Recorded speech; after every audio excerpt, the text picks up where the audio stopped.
Kisah pengorbanan Sayyidah Khadijah dalam membantu Rasulullah SAW dalam mensyiarkan agama Islam.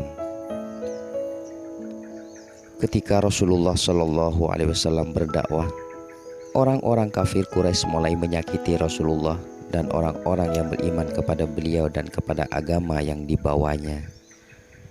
Namun Sayyidah Khadijah senantiasa selalu berada di sampingnya. Sayyidah Khadijah selalu menghibur dan meringankan segala beban dan pendustaan dari kaum Quraisy yang beliau hadapi. Sayyidah Khadijah juga menyerahkan seluruh harta kekayaannya pada Rasulullah untuk perjuangan dakwahnya menyebarkan Islam.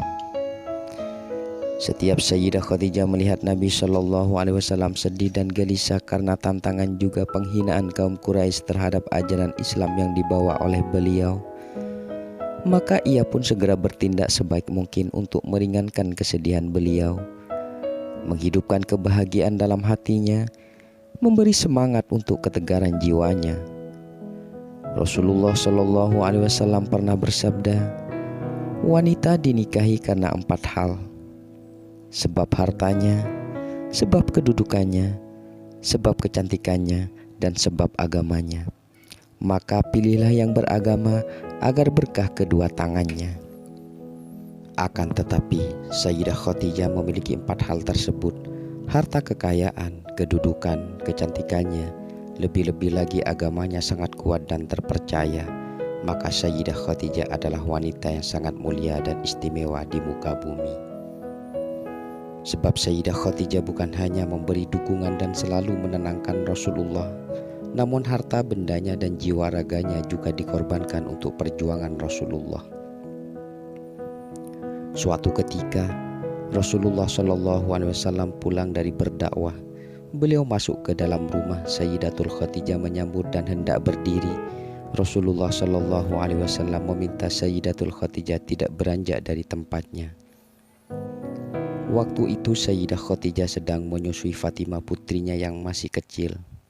Saat itu seluruh kekayaan mereka telah habis, seringkali makanan tidak punya, sehingga ketika Fatimah menyusu, bukan ASI yang keluar, akan tetapi darah yang keluar.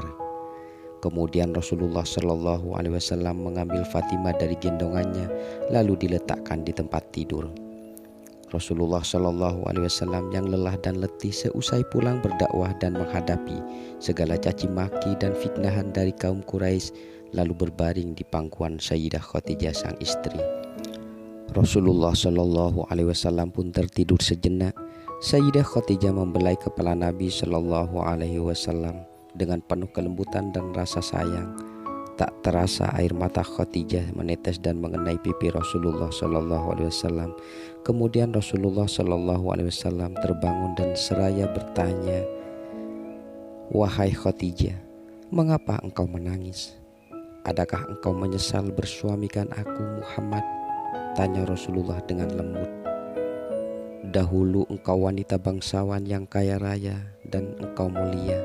Akan tetapi saat ini engkau telah dihina dan semua orang telah menjauhimu. Seluruh kekayaanmu telah habis. Adakah engkau menyesal wahai Khadijah memiliki suami aku?"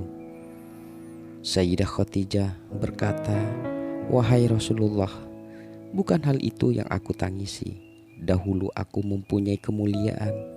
Kemuliaan itu telah aku serahkan untuk Allah dan Rasul-Nya. Dahulu aku bangsawan. Kebangsawanan itu juga aku serahkan untuk Allah Subhanahu wa Ta'ala dan Rasul-Nya. Dulu diriku memiliki harta kekayaan. Seluruh harta kekayaanku telah aku serahkan untuk Allah Subhanahu wa Ta'ala dan Rasul-Nya, wahai Rasulullah.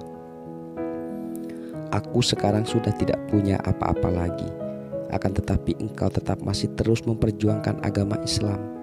Wahai Rasulullah, apabila suatu saat aku mati, sedang perjuanganmu ini belum selesai, kalau sekiranya engkau hendak menyeberangi sungai, namun engkau tidak menemukan jembatan dan tidak memiliki rakit, maka galilah kuburku, ambillah tulangku, jadikanlah sebagai jembatan untuk engkau menyeberangi sungai, supaya engkau bisa berjumpa manusia dan bisa melanjutkan dakwah Islam. Katakan dan sampaikan akan kebesaran Allah Subhanahu wa Ta'ala. Ingatkan manusia pada yang hak, Ajak mereka pada Islam wahai Nabi Allah, pinta Sayyidah Khadijah. Mendengar ucapan Sayyidah Khadijah yang tetap tulus demi perjuangan dan dakwah Islam, Rasulullah SAW sangat haru mendengarnya dan dengan pengorbanan istri tercintanya.